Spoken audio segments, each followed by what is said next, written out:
Good, looking sharp. Sweet. Hey, what's up guys? Jordan Anderson here from Valley Films, and on this episode I want to go over a very basic piece of equipment, but it's very complicated sometimes to me. That is the C-stand, or the Sentry stand, which no one calls it. The C-stand, so it is probably the most versatile and most prolific piece of grip equipment on set. It is a three-legged metal stand with various arms and knobs and knuckles and clamps, and you can do almost anything with it. But yeah, it's versatile. You can hang up rigs with it. You can put a camera on it sometimes. You can definitely put lighting on it. Most can get to like 7 to 10 feet tall. They have a very wide, broad base that is very secure, and there's a lot you can do with it. So let's kind of get into that. First part you have is just the stand itself. It's almost just like any kind of little junior little light stand you can get on Amazon. It's it's got 3 legs at the bottom, a shaft, and some knobs that raise the height up. And then you have I think it's called a baby pin. But yeah, and there's a pin at the top, and that's where the knuckle will go, and we'll get into that in a minute.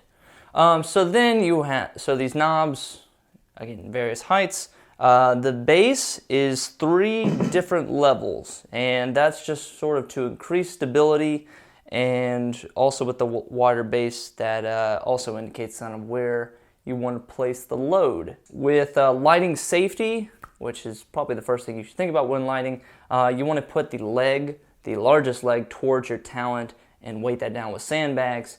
You want to put the leg towards the talent, and that way, in the event that the light doesn't fall over, it's not going to fall towards your talent. It's going to fall whichever way, opposite of that, because it can't fall on its own leg.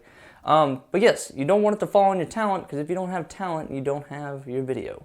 So next is another part of this is called the knuckle, and it's just this large handle, and it's got these sort of like Tinker Toy looking holes and circles and gears that you place the pin on at the top, or you can thread through a Gobo arm, which is what the whole rig is called. Show you a picture of Gobo arm. Jordan, can we get a picture of that? So the Gobo arm is widely used with the C-stand, and it's sort of a way, it adds much more versatility to the C-stand, whereas the C-stand would just be, instead of it being now a vertical stand, you can now make it a right angle stand. You can make it right angle, perpendicular, and that's really helpful with light, because say for instance, like this light behind me, this LED here, all it can do is, once it's on that stand, it can just go up or down and left and right, and that's it. With the Gobo arm onto the C-stand, you're able to add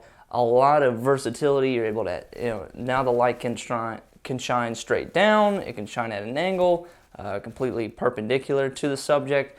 You can shape it, you can kind of angle it in all sorts of ways. With the C-stand here, it is at, let's say, about a 30-degree angle, and it's and the light is kind of tilted towards me, but the stand is, stand's going this way, light's going a little bit this way, so you're able to kind of shape it in a different way possible. You can even kind of make it perpendicular, and so that now the light is, see, it's coming straight down. All sorts of different configurations you can do. When adjusting the C-stand, guys, always have 2 hands on it. So now it's back to relatively normal position. And it just gives you more finesse. I love it. So I've always wanted a C-stand, and getting one for Christmas this year was probably the best thing ever. As boring as that sounds. So with just the knuckle, you want to slide that Gobo arm through there, tighten that, and on the end of that Gobo arm is another knuckle that you can put a light through. You can put a super clamp, you can put anything with a large pin like that. Or what I do is I would flip it over. Now I think at the end that it's got like a baby pin, so you could slide a light onto there, tighten that down onto that little metal end, almost kind of like the end of a sword. Some key tips, because this is a large rig, this is very heavy, and this can get very dangerous very quickly. Let's start with this, righty-tighty, lefty-loosey. We all know what that is in hardware and construction and screwing things. with the righty-tighty rule, you want to have the load on the right side of the knuckle, and you want to have the knuckle turn to the right.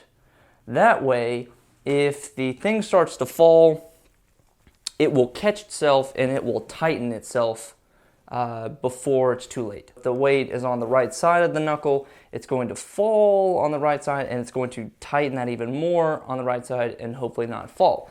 Now think of it flip side, lefty-loosey. You put all the weight on the left side, and as that light starts to fall down, it's now loosening itself on that knuckle, and now it's just gonna fly down, which can get very dangerous and get very expensive because now your light is completely busted because it freaking fell over and hopefully didn't hurt anyone. So you might have to like flip it around, you might have to rotate the knuckle, but just make sure that the weight load is on the right side of the knuckle so that if it falls, it catches itself. Other than that, it's a pretty awesome, dumb device. There's very little technology with this.